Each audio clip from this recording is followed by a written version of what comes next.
मुझे बहुत खुशी है कि महिला आरक्षण विधेयक आया, लेकिन मुझे कसक है कि इसमें पिछड़ी जाति, एसटी, एससी और पिछड़ी जाति के बारे में कोई क्लियरिटी नहीं है। मतलब उनको नहीं होगा, और अगर उनको नहीं होगा तो मुझे भय है कि 33% आरक्षण पूरी तरह से एक ऐसे वर्ग को चला जाएगा जो एक प्रकार से नॉमिनेटेड से होंगे, और इसलिए इस भय से मैं बहुत चिंतित हूं।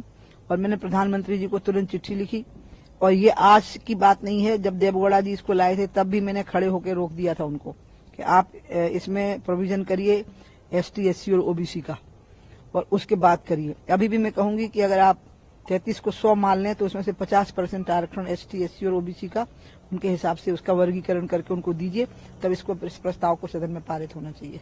आपने एक चिट्ठी भी लिखी है प्रधानमंत्री? हाँ, मैंने प्रधानमंत्री जी को चिट्ठी लिखी, इसलिए क्योंकि मैंने उनको याद दिलाया कि कैबिनेट में भी कभी एक आध बार अगर चर्चा हुई, जब मैं 5 साल उनके साथ कैबिनेट मिनिस्टर थी, तब भी जब भी ये विषय आया तो मैंने कहा कि प्रधानमंत्री जी इसमें एक पक्ष है वो ओबीसी का, उसको कंसीडर, तो प्रधानमंत्री जी उस बात को रोक देते थे क्योंकि बिल आने की बात नहीं आती थी। अचानक कैबिनेट में प्रस्ताव पारित हुआ और जब बिल आने की स्थिति आ गई तब फिर मैं चिट्ठी लिखने के लिए मजबूर हो गई। अब मैंने कह भी दिया था कि मैं चिट्ठी सार्वजनिक कर दूंगी। भी जिस तरीके से हमने शराबबंदी को लेकर आंदोलन चलाए हैं, आज आपने नया मुद्दा जो महिला आरक्षण को लेकर किया है, तो क्या नहीं होता है? अभी आपने जो मांग की है प्रधानमंत्री जी से, आपने सरकार से मांग की, तो अगला क्या स्टैंड होगा आपका?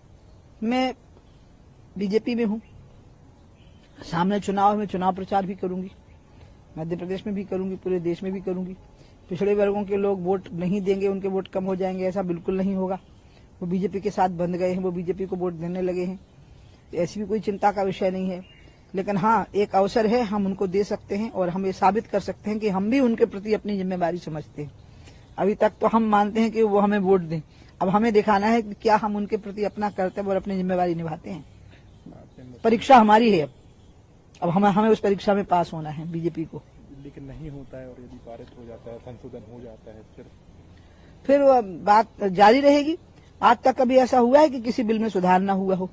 कभी ना कभी सुधार हो ही जाएगा, करा के रहेंगे।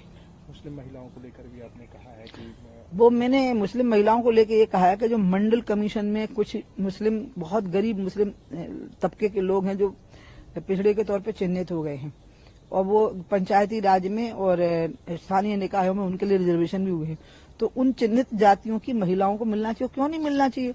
मुस्लिम महिलाओं के हित के बारे में हमारे प्रधानमंत्री सोचते हैं, तभी तो ट्रिपल तलाक को हटाने की बात आई थी। उसी दृष्टि से मैंने आगे कदम बढ़ाया है, उनको ही स्थान मिलना चाहिए संसद में बैठने का। भी आपने सनातन को लेकर आज जब बात हुई तो आपने सनातन को लेकर भी कहा है कि इसमें साधु संतों, शंकराचार्य। हाँ, मुझे आश्चर्य भी हुआ, बल्कि जब सब नेता बोलने लगे और सब पार्टियों के नेता बोलने लगे, क्योंकि ये विषय तो तमिलनाडु में उठा था करीब 60-70 साल पहले। तो तिलक, चोटी, जनेऊ वाले लोगों को उनका तिलक पहुंच दो, चोटी काट दो, जनेऊ छीन लो, मूर्तियों के गले में जूतों की माला पहना दो, ये सब शुरू हो गया था। लेकिन तमिलनाडु में ही नहीं वो बंद हो पाया, ना तिलक लगाना बंद हुआ, ना चोटी लगाना बंद हुआ, ना जनेऊ पहनना बंद हुआ, ना मंदिरों की भीड़ बंद हुई। तो जब वहीं नुकसान नहीं हो पाया, जबकि उनकी तो सरकारें बनती गई, लेकिन फिर भी लोग धर्म के प्रति आस्था तो कम नहीं हो पाई लोगों की।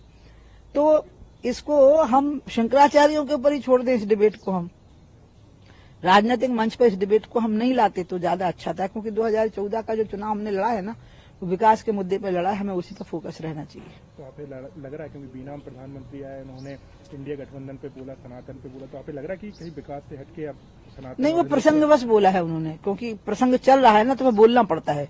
प्रधानमंत्री पूरे देश का प्रतिनिधित्व करता है, और वो इस प्रसंग पर कुछ न बोले जो करेंट टॉपिक है वो भी ठीक नहीं होता। लेकिन मैं तो सबको अपील कर रही, मीडिया को भी कह रही हूँ कि आपको क्या हो गया है, आप क्यों कर रहे हो, बंद कर दीजिए ना, तो बंद हो